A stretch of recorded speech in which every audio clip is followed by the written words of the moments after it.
From humble beginnings to the pinnacle of success, one man's journey proves that with determination, anything is possible. This is Catch as Catch Can with George Tinsley Sr., inspiring conversations of triumph over adversity. Here's George. My guest today is Artis Gilmore, known as the A-Train, a towering figure in basketball history, both literally and figuratively. Standing at 7 foot 2 inches tall, this Naismith Memorial Hall of Famer dominated the courts in both the ABA and the NBA, earning 11 All-Star selections, an ABA championship, and setting numerous records. Artis, welcome to the show. And yes, I was reading that, Artis, because I wanted to make sure I got it all right, my friend. Yes, sir. Welcome to the show, and we're glad to have you, man. This show is kind of built around the book that my autobiography of Catch as Catch Can, Turning Obstacles to Opportunities, and your great history of where you came from to where you are today resembles that true message. So if you would, just kind of take us into Mr. Artis Gilmore as you start off in Chipley, Florida, as one of 10 children. Yeah, Chipley is, Chipley, Florida is in the northwest panhandles of Florida. And after graduation, which was segregated schools during that time, I moved over to Othan, Alabama, where I graduated from high school. And because of academic issues, I moved to junior college, which was a 2-year school. And during the time that I was there, they was in the process of moving and changing into adding a third year and then a fourth year, which I would have been in the first graduating class. But then my dear friend and colleague, Ernie Fleming, he says, I have an invitation to go to Jacksonville University. And would you like to hang along with me? I said, oh, absolutely, count me in. So from there, after spending 2 years at Gardner Webb, I come to Jacksonville. And that's where we had tremendous success. My junior year, we played against UCLA for the national championship. And from there, I signed with the Kentucky Colonels, supposedly this extraordinary 20-year contract. But at the end of 5 years, moved on to after winning the championship in 1975 and one extended a year, that's when I was in the pool, the dispersal pool after the Colonels closed their door. And then from there, Chicago,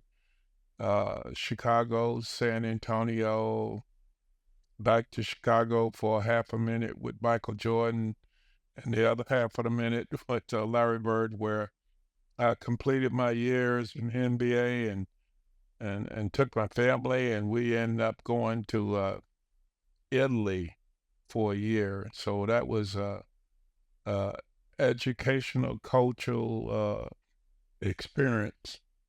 My last year in professional basketball. Wow, quite a history there in that period of time. Yeah. So, but let's go back, Artis, to high school. You mentioned how you moved from one school to Dothan, Alabama, to graduate there. Did you play sport? What other sport besides basketball did you play there? Well, George, as you mentioned earlier, I'm a product of a very, very large family. My father had no work. He was much older than my mother, and it was really, truly a struggle, even living off of welfare. That was during that time, and it was some very hard times in the country. Racism was really strong, and in fact, as I mentioned, I graduated from a segregated school in Dothan, Alabama, and there was just a just an incredible experience of a time of growth in those early years in Chipley, Florida. All right. So Chipley, there you just played basketball, and then when you went to Dothan, you played basketball as well. You didn't play football or any other track or field or any of those sports, or there you just weren't allowed to play. No, it's just that there was no space to play. Ah, Uh, okay, yeah, okay, really. okay, I okay. could have possibly played uh, my senior year, but it did that didn't work out too well. Okay. So we go on to Gardner Webb. There you entered to the junior college, right? It Gardner Webb? is, yes. Yeah. Gardner Well was a two-year program Right. that was on the verge during my time there of adding an additional year, and then uh, I would have been in the first graduating class if I would have remained at that Right. location. Right. Right. So during your period at Gardner Webb, did you all have a what kind of team did you have then? I know you have some great teammates. I've heard you talk about them before. Great relationships there. Oh yeah, I mean, really exceptional team. We made it to the nationals twice, the 2 years that I was there. And the first time we were eliminated the first round, and the second round we eliminated Pembroke Burroughs, who would end up being my teammate a little later. You're right. You're right. So he and Harold Falk, we eliminated him. And then later on that summer, we ended up joining meeting here at Jacksonville University. Okay. Okay. Yeah. So you go to Jacksonville, and that's where things really kind of take off there because you get a lot of exposure. You're playing against some of the top teams in the nation. What was that like as you looked back from where you came from, and now you're at Jacksonville University, and it's a major school. You're traveling first class or top, maybe not maybe not the UCLA, University of Kentucky travel level, but you're traveling and participating in at a whole different level. How'd that feel? Oh, it was really, and I think it all due to the coach George and the personality and the way we were able to communicate versus, the previous situation at Gardner Well. I think those things, and of course traveling, playing with a different level of competition at the collegiate level, it just was an just a much uh, uh, elevated feeling of confidence, and that's what I was building during that time. So just from perspective standpoint, of the 10 children, where did you rank in that number? So I was the second oldest. Second oldest. So were there any other brothers, sisters following in your footsteps in sports? In basketball, yes, I had a couple of brothers that, one, my second oldest brother next to me in age, he played, well, actually was in junior college for a couple of years. I remember my mom was out raking leaves to find enough money to put him on a bus and send him back to college. And he was there. He remained there for a short period of time, and then shortly afterwards, he showed up on my campus, my doorstep at JU, and he was there for. He was out of school and he was done. But my brother, my third brother down, fourth brother down, his name was Thomas Gilmore. He just passed away. So I've lost all my brothers now; they're all gone. My But condolences. yeah, my youngest brother, he played in Finland, and he came back and he coached at Florida State with Joe Williams, my former coach, and uh, in that respect, but none ever not to the NBA level, but they played. And my youngest brother, he played in Italy as well, in France, Okay. Okay. and he was Okay. about 6'9" and a half, 6'9". Okay. Okay. Yeah, I was just wondering. I think I remember meeting one of your brothers when you were playing with the Colonels that came up in the Louisville area Yes, for a minute. Yeah. yes, yeah, Yeah. absolutely. So we're now into Jacksonville University. You're playing against some great competition during that time, and you still have family back in Florida in the Chipley area, and you're obviously concerned about them as well as concerned about your own moving forward. How was that, Artis, in taking your success to that particular point and being a role model for the younger sisters and brothers and those that you knew in the community that they could possibly do the same thing that you were doing? Oh yeah, well, George, I don't know if you remember. You probably remember very well. In those days, at the collegiate level, you weren't allowed to leave and depart after 1 year or 2 years and enter the NBA or the other Right, league, which was the ABA. So uh, during that time, in fact, at the end of my junior year, and the success that we enjoyed during that time, um, my family was really, the kids and the brothers was really struggling, and I remember, I signed this supposedly really huge contract, and the first thing I wanted to do is improve their lives and make it. But you mentioned the fact is be an example for them, and that was one of the things that I was concerned about. I made sure that I continued uh, and graduated from in college before right, signing a contract professionally. So that would be within itself an example for them, right, uh, the family. right. Because Spencer Haywood had already before he'd already jumped from college to the ABA. Was that correct?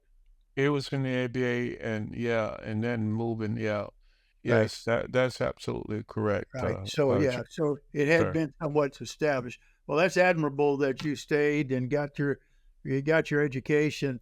Tell us also about some of the great games that you had from Jacksonville University, the wonderful team you all had against as you played against UCLA and some of the other top teams in the country. As a matter of fact, I think you played for a championship. Is that correct?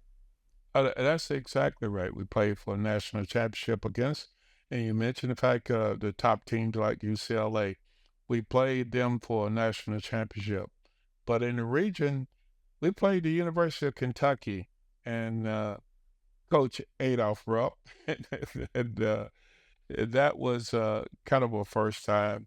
But we were able to eliminate my dear friend, who now is Dan Issel, who I played against, and sometimes there was so many times, oftenly we talk about that game during the time that we were teammates with the Colonels, but beating Iowa. In fact, I had to foul out of the game. Pembroke made the last basket after Von Whitaker took a shot from the perimeter, and they had JJ, had Fred Brown, just an incredible team. And then, of course, we played against St. Bonaventure, which Bob Lanier had just gotten an injury. That was in the Final Four. and so he wasn't able to play, and we we kind of scaled down, and we didn't play some of our best basketball, and as a result, we just barely dipped past St. Bonaventure, and they had Matt Gant, who played extremely well at center in the absence of Bob Lanier. But and then of course we played UCLA. They had Steve Patterson at that time, Sidney Wicks, Curtis Rowe, Henry Bibby, John Valley. Was kind of their starting five, and that was the team with head coach Wooten. Yep. Was able to eliminate us from the championship game. All right. Now, who was on your team that year? Who were the players?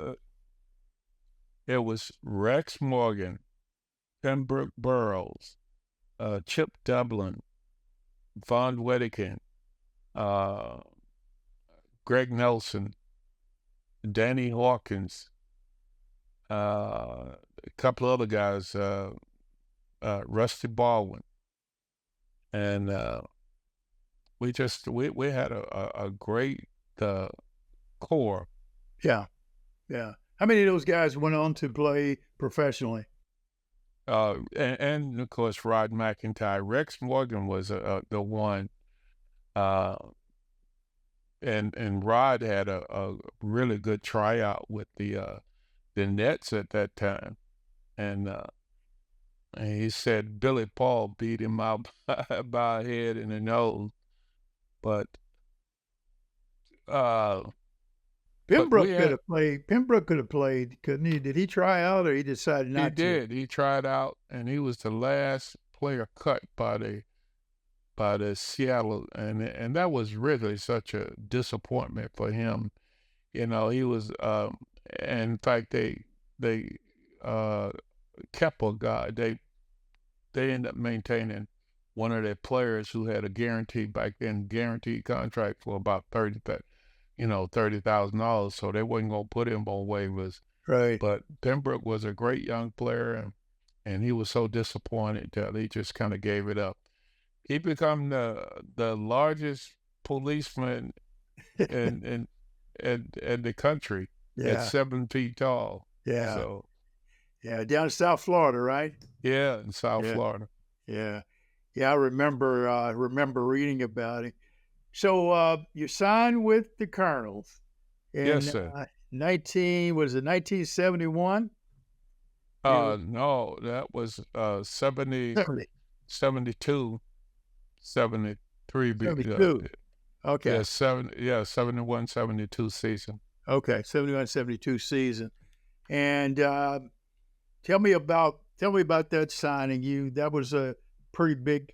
You mentioned 20-year contract they proposed. Is that correct? Yes, and supposing it's astronomical large amount of dollars for 20 years, but and in fact I had to play most of it. So it was in one of those deferred monies type contract, but not just on in publicity. It was a huge deal, but in reality, it was not. But of course, for me, it gave me the opportunity to do something for my parents after remembering and thinking about what the experience was as a youth growing up. George, can you imagine when I turned 12 years old, I wore a size 12 and then 13, wearing a size 13 shoe. And you couldn't find, that was not, it didn't exist. So a couple of years, it was tough time.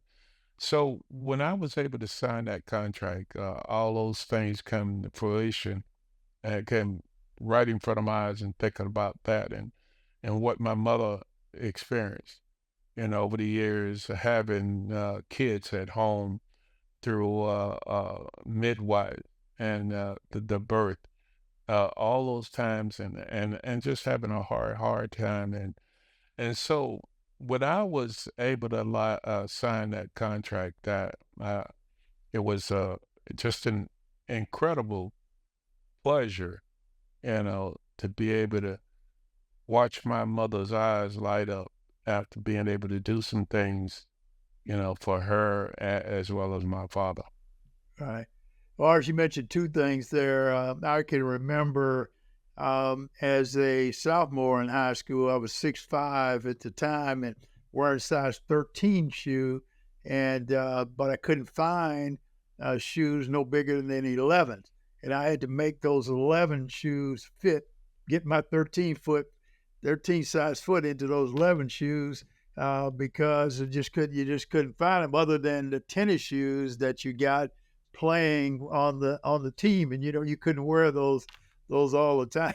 That was that my feet are messed up today because of that experience. And the other portion of coming from a tough situation, signing a contract, and of course my contract was 1 year with the Oakland Oaks in the ABA, and all of a sudden having friends and relatives that you knew nothing about prior to the contract. So Yeah, I can yes, only yeah. imagine in your situation Right, right. what you had to deal with. But that gives you a different perspective on family and friends, and some good, some bad as you move forward. And you're in a city now, Louisville, Kentucky, where you didn't know a whole lot of people.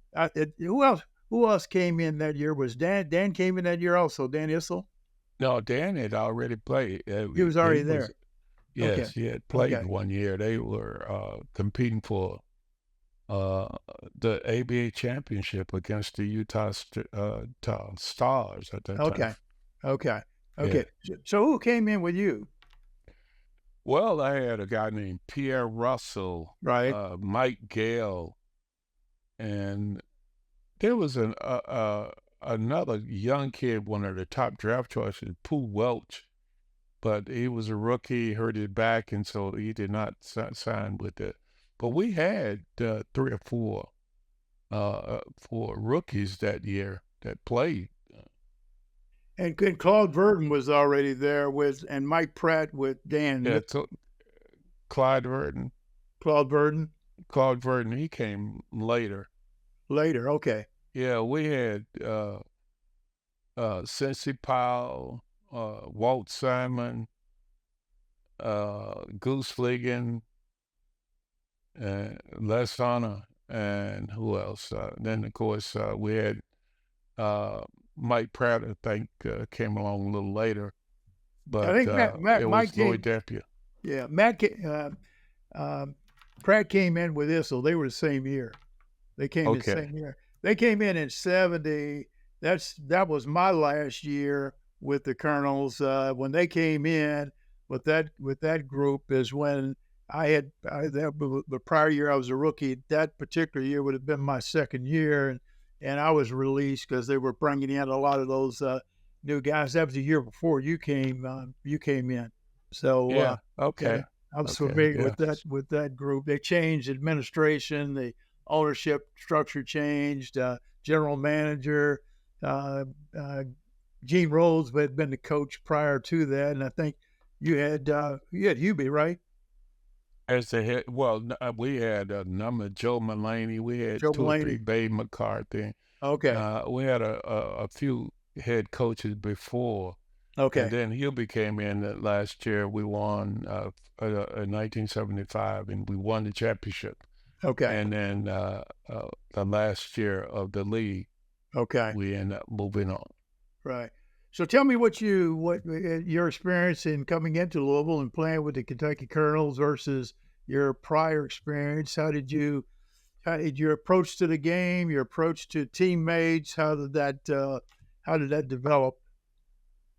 Well, we had a really good foundation, and the connection with the players, the teammates. They just made a world of a difference. Dan Issel and Louis Dampier, even to this day, we have a great relationship. And so we bonded very well. And we were able to do a number of things except win the championship.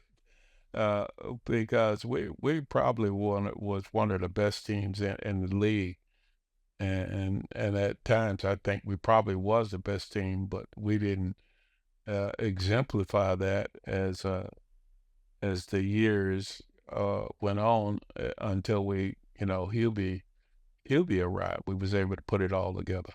Right.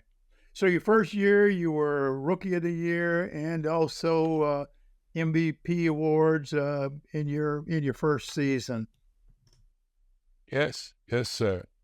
Uh, I was feeling it, and I just felt that there was so much doubt in my mind. Could I compete at that level? And so I was hyped up and ready to go, and I was able to get it done, and of course receiving those complimentary awards.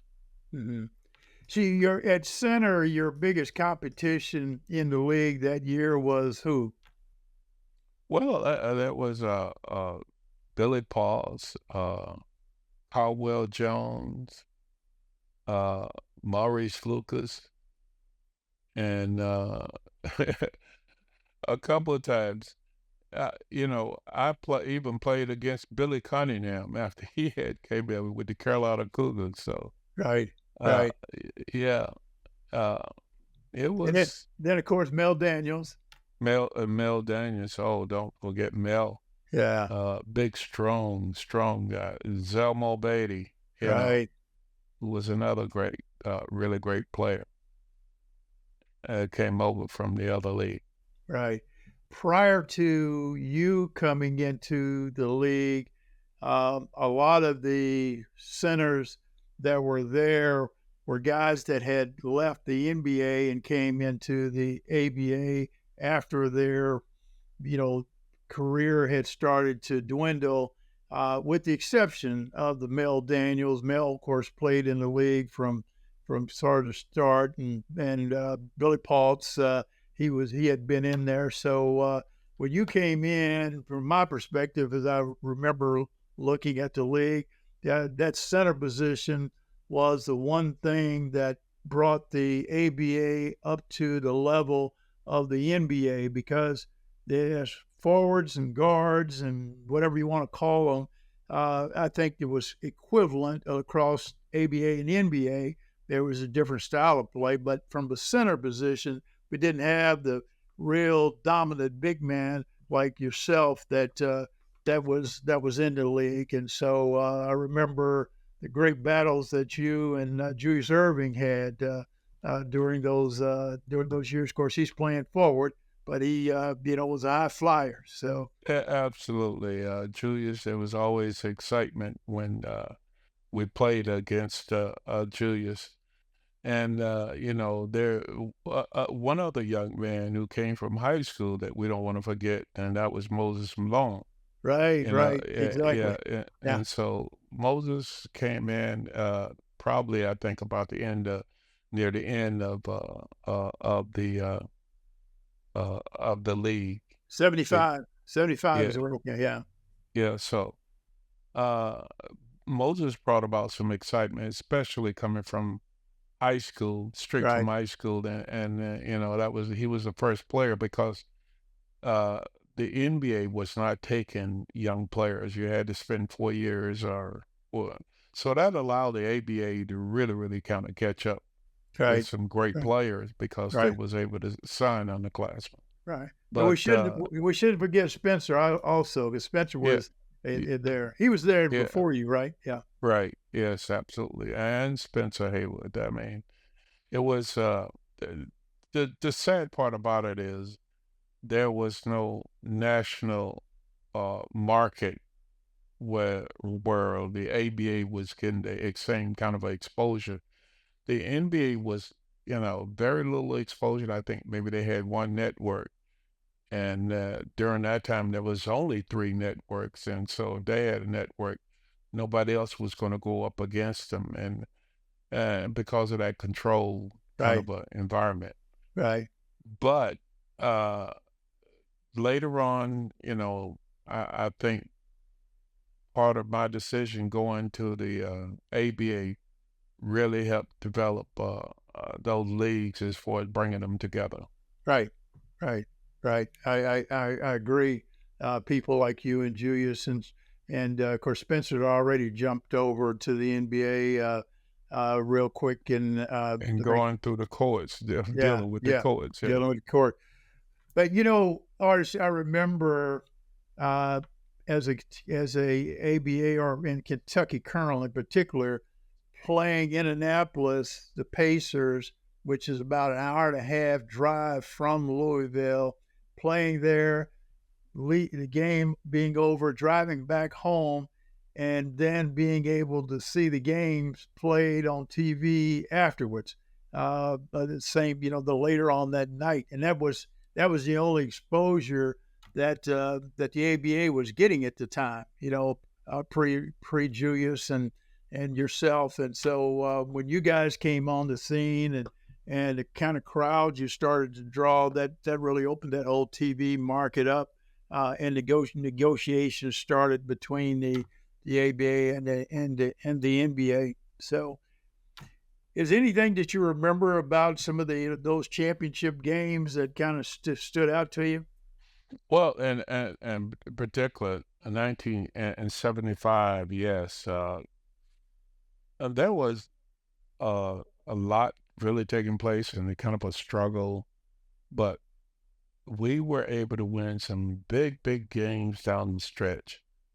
And I think it was 23 out of 25 that we were able to win that really allowed us to excel and reach that level of competitiveness that allowed the team that we had in 1975, and that's with Louis and Dan and myself and Wilbert Jones, or Marv Roberts, Bert Everett. That group of individuals was able to put it together and make it happen. Right. So you and Dan were the leading scorers, rebounders of that team, correct? Absolutely. Yeah. And of course, Bert Difference Avery maker. could light it up. Bert Yes, Avery, sir. yeah.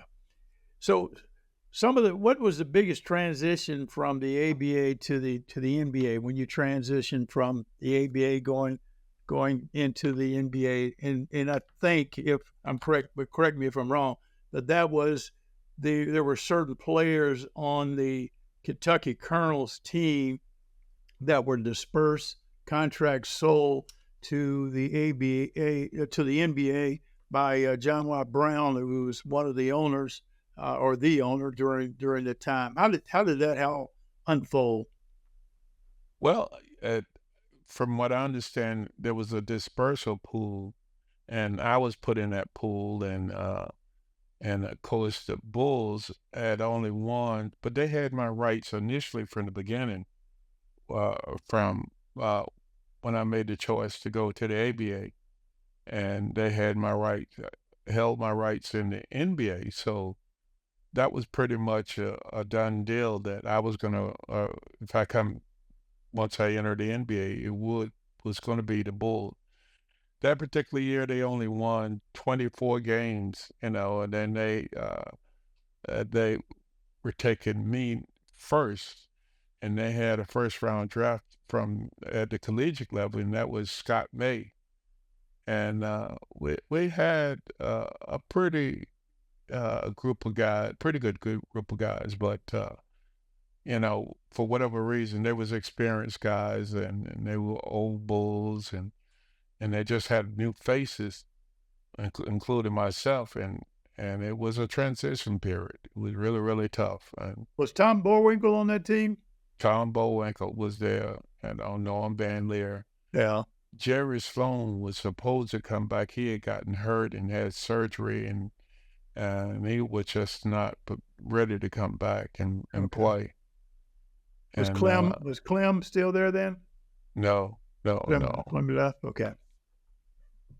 Okay. Chet the Jet was gone also.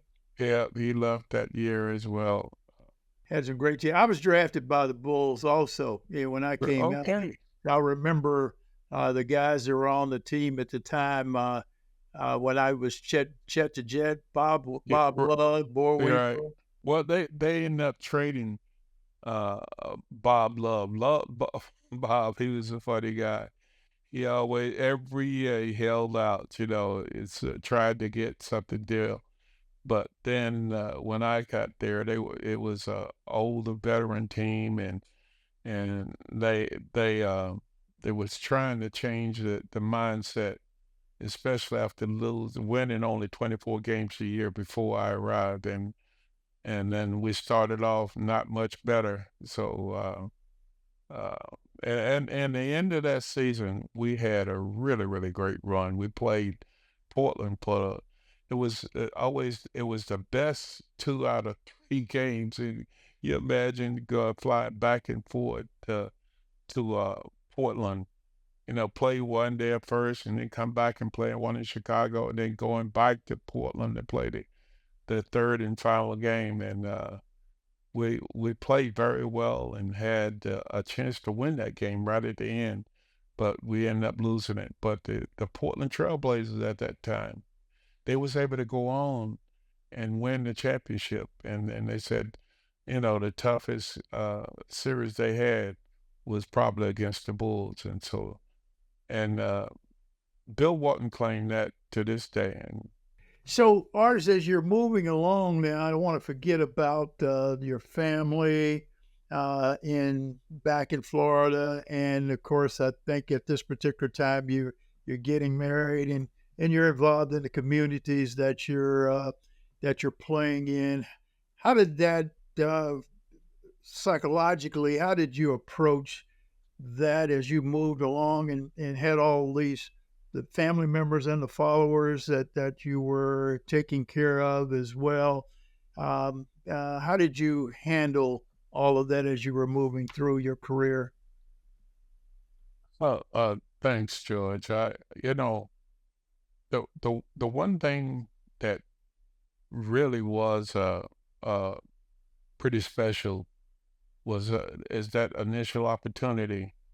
Remember growing up in the little shack that we call home, and How many rooms? it just like 2 rooms actually. Wow. Uh, it was 2 rooms, and we had kind of a kitchen part of it, and in fact, initially in the beginning, uh, we didn't have power in the house. No electricity and no running water. We had to go outside and do everything from perimeter. Fresh water running through from the faucet, and carrying a little bucket around and make sure you was able to bring that into a location. Uh, but those times was most people would say a treasure, man. I wish they had a good old time. Go back, return to the old good old times. But no, they were really some tough days, real tough days, and that financial opportunity that I was able to get and be able to share that with the family. And then, of course, you mentioned the fact that I, just got married, starting to get married, and then my thought process was kind of moving forward. And shortly afterwards, we had our first child, a little girl, and my priorities had really started to change and really focus on a combination of family as well as learning to continue to learn to play the game that I love, and be able to perform at a high level and be productive. Right. Well, you did a great job, man. I admire you for that, and it is kind of heartwarming to hear some of those things because I could identify with some as I grew up. another segment that I want to kind of mention, just slide it in here. During your time in Louisville, you and I had an opportunity to play together during the summer at what's called the Dirt Bowl in Louisville, Kentucky, down in the West Yeah, End. yeah. In which you describe that to the audience of what that was like playing in that Dirt Bowl, similar to the Rutgers League up in New York. Right. And I was kind of a big deal in Louisville at the time, and and for me to show up like you mentioned the Rutgers, I remember when my junior college years, my friend and I, Ernie, we went up to the Rutgers and we were standing up there, and I remember watching Wilt Chamberlain lean up against the fence, and it was just amazing, that particular part where so many great players would come to play. And so that was likewise that in the Dirt Bowl in Louisville, and so a big deal. I went down to play, and so many other young players, and then of course they had this Double D there, there, and supposedly, the word is going around that he came in and threw one down on me, but I'm here to tell you that didn't That happen. didn't happen. It did happen. Yeah, we're But we're talking about Daryl Griffith. Those of you who may not have heard, but Daryl Griffith was actually ours. I think when you were your first year playing down there, Daryl was actually in junior high school. He was in the ninth grade in junior high school, and then he went, of course, into high school. And Wade Houston and myself were coaching Daryl during the high school, and part of our rule was that if you were played on the team, you couldn't play in the Dirt Bowl because we were worried about injuries and so right, forth. But it was pretty physical, so that kind of stopped that thing about him dunking on you. And right. yeah, Okay, yeah, I'm yeah, glad you. yeah, yeah. But that rumor is strong today in Louisville, Kentucky, that I Daryl know. Griffith dunked on Artis Gilmore. So Yeah, now we heard it from the horse's mouth. yeah. A mule. Yeah.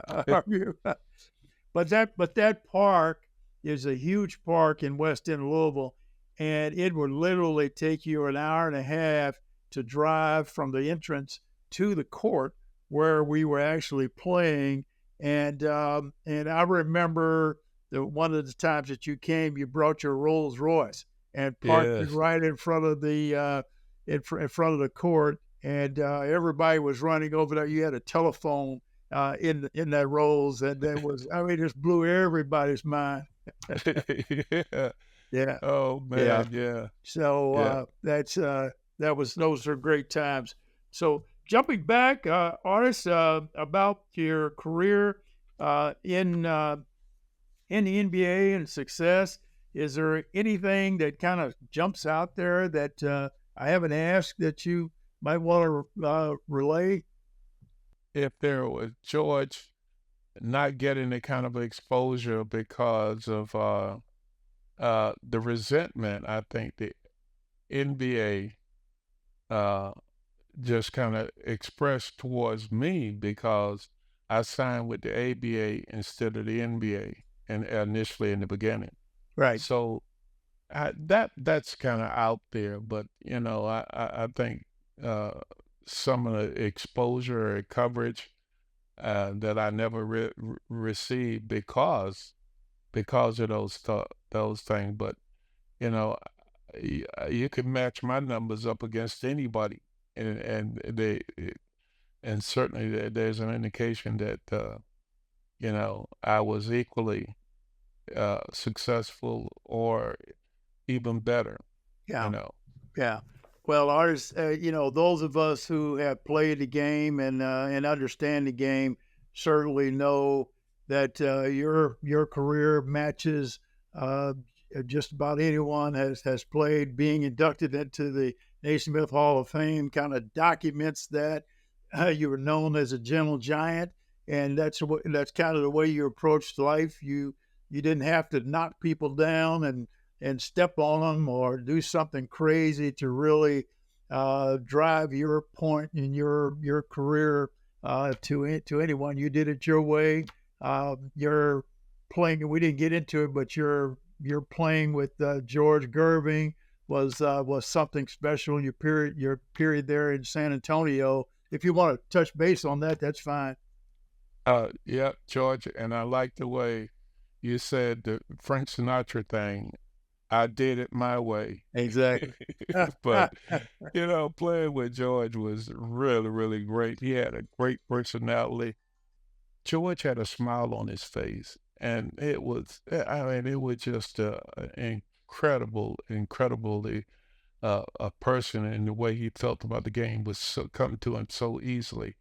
And I remember one All-Star game that we played in Los Angeles. And in fact, Marvin Gaye sung the national anthem in Wow, this. yes. And this particular All-Star game. And George and I were on the team. And during the game, Pat Riley was the coach. And he did not, George felt that he didn't really treat him right during the game. So the next night, we remained in LA because we were going to play them the next game when the season opened back up. George came out, man, he was on fire.